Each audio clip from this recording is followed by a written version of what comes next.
కొట్టాడయ్యో సామి, బాలు వదిలేసి వెళ్ళిపోయింది భూమి.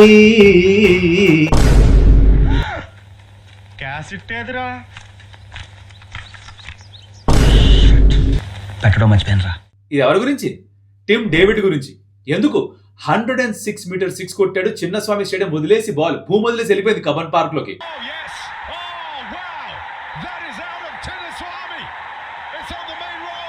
అలాంటి ఒక నాక్ ఆడాడు. 25 balls 70 పైన కొట్టాడు. ఉతికి ఆరేశాడు. అంటే it was a mind blowing destructive display of batting. Brutal force power అంటే ఏంటో చూసాం. దాంతో పాటు captain of RCB Rajat Patidar, దానికంటే ముందర అందరం మర్చిపోయాం కానీ దేవదత్ పడిక్కల్ కూడా ఒక ఫెంటాస్టిక్ హాఫ్ సెంచరీ స్కోర్ చేశాడు. అండ్ మధ్యలో చిన్న కాంట్రవర్సీ కూడా అయింది. అదేంటో దాని గురించి మాట్లాడదాం. అండ్ దీనికంటే ముందర మ్యాచ్ లో సన్ రైజ్ హైదరాబాద్ వాళ్ళ హోమ్ గేమ్ ఆడుతూ కొంచెం విచిత్రమైన పిచ్ పైన తక్కువ స్కోరే క్లాసన్ అండ్ నితీష్ కుమార్ రెడ్డి మంచి నాక్స్ ఆడడం, కానీ ఎల్ఎస్జీ మ్యాచ్ గెలిచారు. ఆఖరి ఓవర్ దాకా తీసుకెళ్ళగలిగారు sun rise Hyderabad bowlers. Will talk about that. And దాంతో పాటు preview of the KKR and Punjab Kings game also చాలా విషయాలు ఉన్నాయి. చక్కగా మాట్లాడుకుందాం. Let's get started. Welcome to some tales. నా పేరు కౌశిక్. ఫస్ట్ మనం మాట్లాడుకుందాం రెండో మ్యాచ్ గురించి. 250 స్కోర్ చేశారు royal Challengers Bengaluru. And in reply Chennai super Kings 207 score చేశారు. టాప్ ఆర్డర్ పూర్తిగా కొలాప్స్ అయిపోయిన తర్వాత కూడా. ఏం జరిగింది డీటెయిల్ గా మాట్లాడుకుందాం. నా ఆర్సీబీ మొదట బ్యాటింగ్ చేయాల్సింది బికాస్ సిఎస్కే టాస్ గెలిచారు. టాస్ గెలిచిన టీం ఓడిపోయారు మ్యాచ్. సో ఆ ట్రెండ్స్ కొంచెం బ్రేక్ అవుతున్నాయి. చేజ్ చేసిన టీం గెలవట్లేదు, ట్రెండ్స్ కాస్త బ్రేక్ అవుతున్నాయి. ఫస్ట్ బ్యాటింగ్ చేసిన ఆర్సీబీ కైండ్ ఆఫ్ డిఫరెంట్, కొంచెం టాకీగా ఉంటుంది వికెట్. బికాస్ ఇనిషియల్ గా చూస్తే కనుక మొదటి 3 ఓవర్స్ లో బౌండరీస్ కూడా రాలేదు. పవర్ ప్లేలో కూడా 50 మాత్రమే స్కోర్ చేశారు RCB. Phil Salt was not going great guns, rhythm లో కనిపించలేదు. Virat Kohli took it on himself.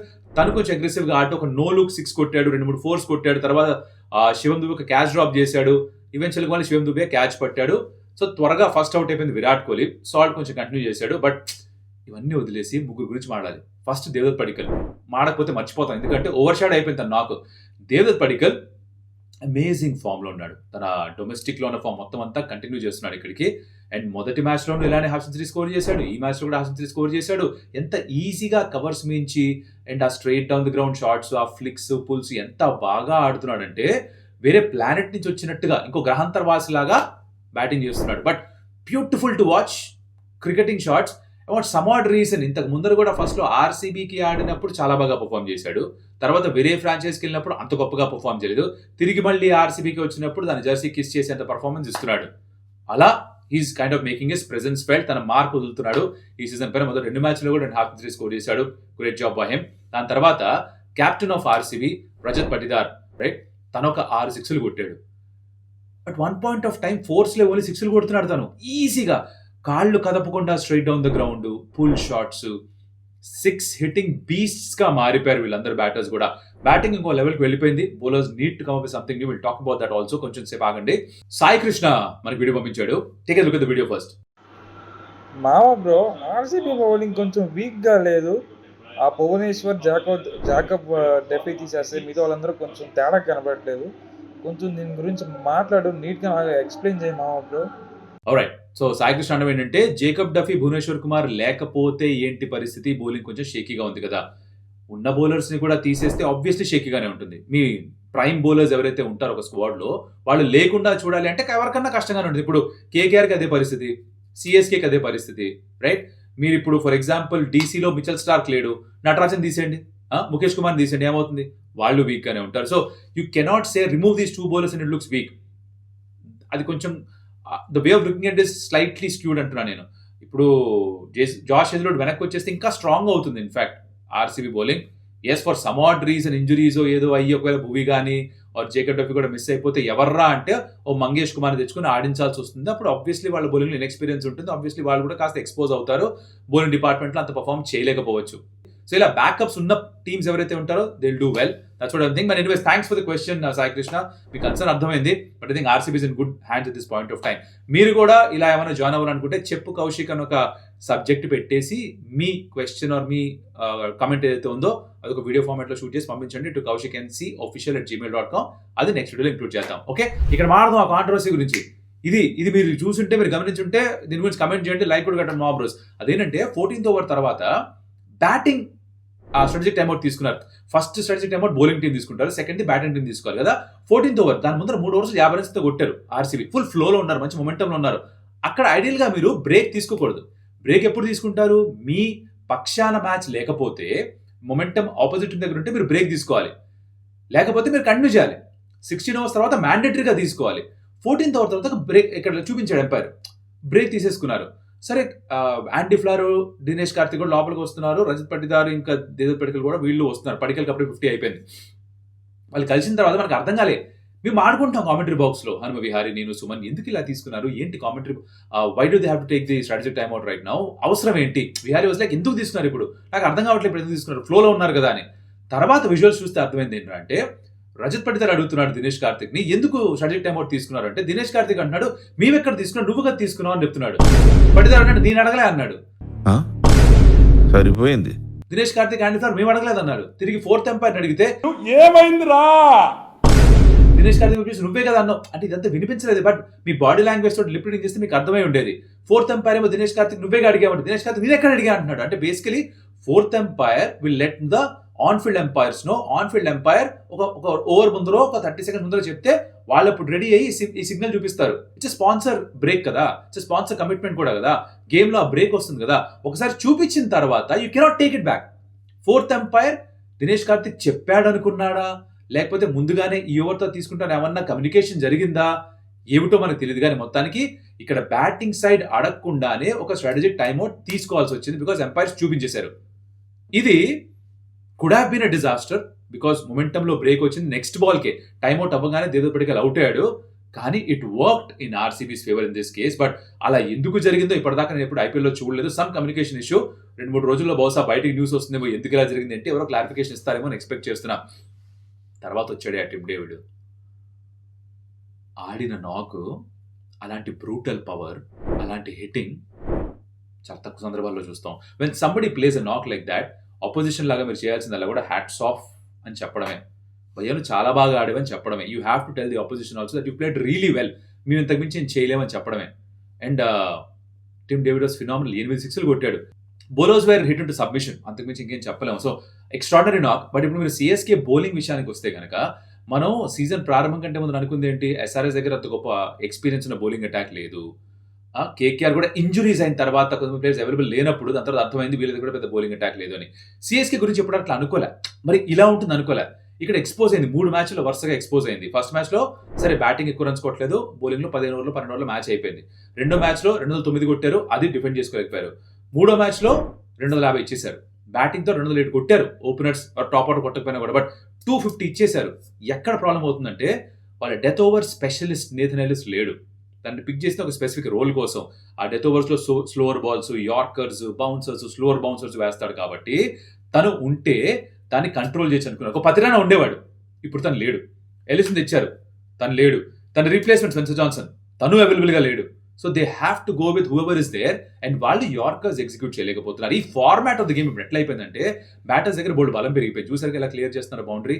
వాళ్ళు అలా ఆడుతున్నప్పుడు యాజ్ బౌలర్స్ కొంచెం అన్ఫేర్గా అనిపించినా, బ్యాటర్స్ ఫేవర్లో ఉంది అనిపించినా, బ్యాట్స్ ఇంకా బాగున్నా, బౌండరీస్ చిన్నవి అయిపోయినా, you have to figure a way out to control the batters. దానికి yorker is the biggest weapon. But అది చాలా కష్టమైన బాల్ మాస్టర్ చేయడానికి. మీరు ఆడుంటే క్రికెట్ మీకు తెలుసు, మీరు స్కూల్ లెవెల్లో, కాలేజ్ లెవెల్లో, లీగ్ లెవెల్లో ఎక్కడ ఆడినా సరే మీకు తెలుసు ఎంత కష్టమో యార్కర్ కన్సిస్టెంట్గా వేయడం. But there is no other option but to bowl that yorker. Somebody like Bumrah on cue yorker వేయగలడు, somebody like Malinga on cue yorker వేసేవాడు, somebody like Waqar Younis, Wasim Akram on cue yorkers వేసేవాళ్ళు. అలా వేయగలిగితే, డారెన్ గాఫ్ ఆఫ్ ఇంగ్లాండ్ తను కూడా yorkers develop చేసుకున్నాడు by the end of his career. అలా on demand yorkers వేయగలిగితేనే మీరు సర్వైవ్ అవుతారు, లేకపోతే ఎక్స్పోజ్ అయిపోతారు. CSK bowling is exposed. CSK fans, ఇది కొంచెం కష్టంగా ఉన్న వినడానికి. I think it could be very very long season.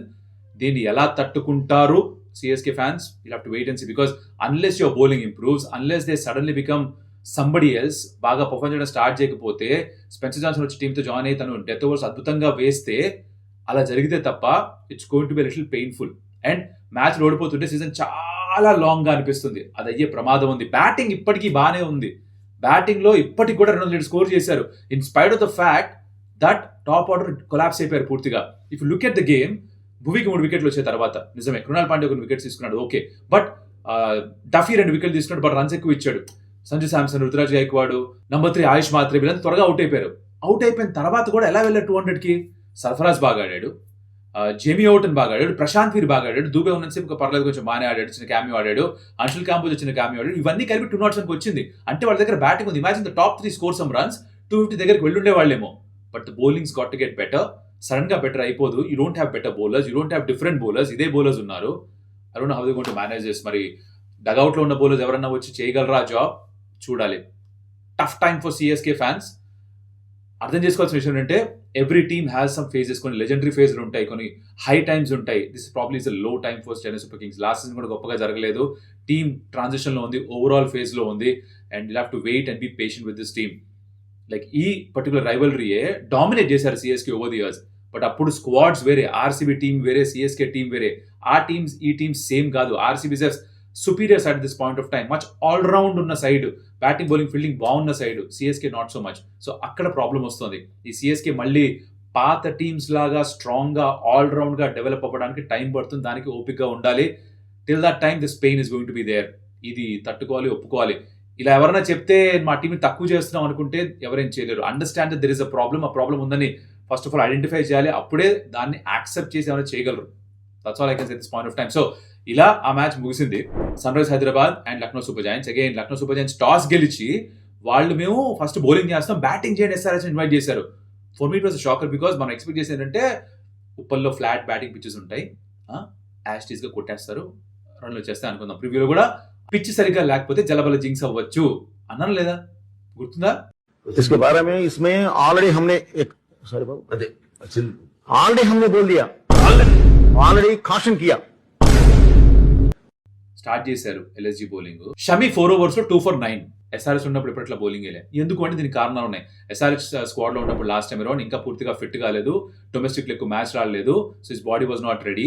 ఈ సీజన్ కి వచ్చేసరికి కంప్లీట్ గా మొత్తం డొమెస్టిక్ మొత్తం అంతా రంజీ ట్రోఫీ, సైద్ ముష్తాక్ అలీ, విజయసార్ అన్ని ఆడేసి పూర్తిగా ఫిట్ గా ఉన్నాడు. Is in better rhythm and చక్కగా వేశాడు. ఇదే ఉప్పల్ స్టేడియంలో బోల్డ్ రన్స్ ఇచ్చాడు, 50 రన్లు ఇచ్చిన సందర్భాలు కూడా ఉన్నాయి. అదే షమి ఇక్కడ 2 for 9. కొంచెం ముందుకెళ్లే కొద్దీ it became better for batting. అలవాటు చేసుకున్నారు పిచ్ ని, బెటర్ గా ఆడారు. You saw that from Nitish Kumar Reddy and Klaasen. By the way ఇద్దరిని మెచ్చుకోవాలి. Nitish Kumar Reddy back to back matches లో పర్ఫార్మెన్స్ ఇచ్చాడు. ఇక టీం కష్టంలో 26-4 దగ్గర వచ్చి కౌంటర్ అటాక్ చేసి ఒక హాఫ్ సెంచరీ స్కోర్ చేశాడు.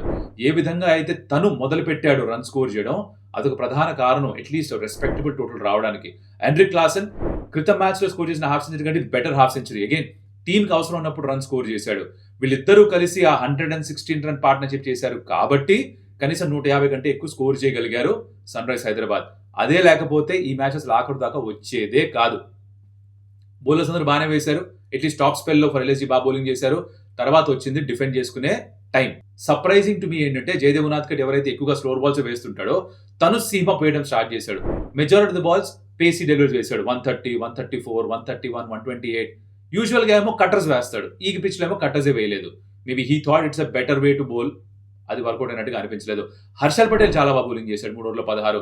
హర్ష్ దుబే బాగా బౌలింగ్ చేశాడు. Shivang was again very good, తన ఫస్ట్ వికెట్ సంపాదించాడు. But Rishabh Pant half century score చేయడం, కొంచెం షిప్ కదులుతోంది ఎల్ఎస్జీది, కొంచెం అటు ఇటుగా ఉంది, ఓ వికెట్ పడిపోతే మ్యాచ్ ఇంకా క్లోజ్ అయిపోవచ్చు అనిపించిన టైంలో తను నిలబడి ఫినిష్ చేశాడు మ్యాచ్ ని. లాస్ట్ ఓవర్ ఇంకొంచెం ఇంట్రెస్టింగ్ గా మారింది బికాజ్ 2 డాట్ బాల్ ఆడడం, 2 balls లో 3 runs కావాలన్న సిచ్యువేషన్ ఎదురు రావడం, అక్కడ 4 కొట్టేసి ఫినిష్ చేశాడు. రివ్యూస్ అయిపోయి will move on to the preview. KKR and Punjab Kings match Eden Gardens లో. Now I'll keep this short because రివ్యూలో ఎక్కువగా మాట్లాడుకోవచ్చు. ఈ మ్యాచ్ ఎక్స్పెక్టేషన్ అంటే కేకేఆర్ 2 మ్యాచ్లు ఓడిపోయి వస్తున్నారు, పంజాబ్ కింగ్స్ 2 గెలిచి వస్తున్నారు. ఎవరు స్ట్రాంగర్ సైడ్ ఆన్ పేపర్? చిన్న పిల్లలు అడిగిన ప్రస్తుతానికి చెప్తాడు పంజాబ్ కింగ్స్ అని. కంప్లీట్ ఆల్రౌండ్ సైడ్ వాళ్ళ బ్యాటింగ్ లో అందరూ ఫైర్ అవుతున్నారు, వాళ్ళ బౌలింగ్ లో అందరూ ఫైర్ అవుతున్నారు. కేకేఆర్ కి వాళ్ళ బ్యాటింగ్ లో క్యామరూన్ గ్రీన్ ఫైర్ అవ్వట్లేదు, అజింక్య రాణి ఒక మ్యాచ్ లో కొట్టి ఇంకో మ్యాచ్ లో కొట్టలేదు, రఘువంశీ ఒక్కడే కొంచెం ఫామ్ లో ఉన్నాడు, మిగతా వాళ్ళు ఎవరు రన్స్ కొట్టట్లేదు. బౌలింగ్ కూడా ప్రాబ్లమే, వాళ్ళ ఫస్ట్ చాయిస్ ఫాస్ట్ బౌలర్స్ ఎవరు లేరు, రైట్? అండ్ స్పిన్నర్స్ లో వరుణ్ చక్రవర్తి రన్స్ లీక్ చేస్తున్నాడు, సుల్ నారాయణ్ వికెట్స్ తీసుకోలేకపోతున్నాడు. సో కేకేఆర్ కి అన్ని ఇబ్బందులే కనిపిస్తున్నాయి, పంజాబ్ కింగ్స్ అన్ని పాజిటివ్స్ కనిపిస్తున్నాయి. ఆ నేపథ్యంలో ఈ మ్యాచ్ జరగబోతోంది. ఇదే ఈడెన్ గార్డెన్స్ లో at one point of time Punjab Kings 262 chase చేశారు. It's the highest successful run chase IPL చరిత్రలో. అది పంజాబ్ కింగ్స్ చేసింది. వీళ్ళిద్దరే ములన్పూర్ లో అన్నప్పుడు 111 కూడా డిఫెండ్ చేసుకున్నారు పంజాబ్ కింగ్స్. సో ఈ 2 జరిగాయి. ఇప్పుడు ఇక్కడ కేకేఆర్ ముందున్న పెద్ద సవాల్ ఏంటంటే కెమెరూన్ గ్రీన్ ఎప్పుడు బౌలింగ్ చేస్తాడు, ఆ బ్యాలెన్స్ ఎప్పుడు మారుతుంది టీంది. రైట్ నో వాళ్ళకి వికెట్స్ ఇచ్చే బౌలర్స్ ఎవరు? మీరు గమనిస్తే గనక ఇప్పటికి కూడా జరిగిన మ్యాచ్ల్లో if you have to rank the sides based on their bowling, కింద నుంచి 3 సైడ్స్ ఏవి అంటే గనక I think SRH doing better than what we anticipated. So number 8లో బహుశా ఎస్ఆర్హెచ్ ఉంటే 9 and 10 పొజిషన్స్ కోసం కేకేఆర్ ఇంకా సిఎస్కే ఫైట్ చేస్తూ ఉంటారు. బౌలింగ్ డిపార్ట్మెంట్స్ గురించి మాట్లాడుతున్నా, బికాజ్ ఇన్ఎక్స్పీరియన్స్ ఉంది, కావాల్సి అనుకున్న బౌలర్స్ లేరు. KKR is ravaged by injuries and CSK కూడా ఇంజురీ కన్సర్న్స్ ఉన్నాయి. నాథన్ విలియమ్స్ లేడు, స్పెన్సర్ జాన్సన్ లేడు. సో దీనివల్ల వాళ్ళ బౌలింగ్ ఇంకా ఎక్స్పోజ్ అవుతుంది. They go up against a very strong Punjab Kings. Pitch ఎలా ఉంటుంది అవన్నీ మాట్లాడుకునే ప్రయోజనం లేదు, బికాస్ పిచ్ రిపోర్ట్ చూసి చెప్పిన ఎక్స్పర్ట్సే వాళ్ళు 200 అంటే అక్కడ 150 వస్తుంది. మనం ఇప్పుడు మాట్లాడుకునే ప్రయోజనం, ఎవరేం మాట్లాడుకున్నా వేస్టే. ఇంకా ఇలా అప్పుడు ఇలా జరిగింది, ఆ రోజు ఇలా ఉండింది అని అనుకోవడమే, దానివల్ల ప్రయోజనం లేదు. As far I see how the matches are going. Playing లెన్స్ విషయానికి వస్తే కేకేఆర్ చేంజెస్ చేసుకుంటారా, చేసుకోవాలి అనుకుంటే అక్కడ రమణ్దీప్ నుంచి రన్స్ రావట్లేదు కాబట్టి మనీష్ పాండేని తెచ్చుకోవాలేమో అని అనుకుంటారేమో. అదర్వైజ్ మిగతా అంతా వాళ్లే, ఇంకా మిగిలింది వీళ్ళ నుంచే ఆడాలి. పంజాబ్ కింగ్స్ ఎవరిని తీసుకొచ్చినా బాగా ఆడేలా ఉన్నారు, but they will not change their playing 12 because it's working for them. 2 మ్యాచ్లు గెలిచారు, మార్చాల్సిన అవసరం లేదు, అందరూ వాళ్ళ పని చక్కగా చేస్తున్నారు. So that's how it will go. And చూద్దాం ఏం జరుగుతుంది ఈ మ్యాచ్లో. I think on paper it's Punjab Kings is the favourite, unless somebody from KKR ఒక ఎక్స్ట్రాడనరీ ఇన్నింగ్స్ ఆడితే ఆర్ ఎక్స్ట్రాడనరీ బౌలింగ్ పర్ఫార్మెన్స్ ఉంటే they might challenge Punjab Kings. లేకపోతే I think majority of the times రెండు టీమ్స్ ఆడితే with the current strengths Punjab కింగ్సే గెలవాలి.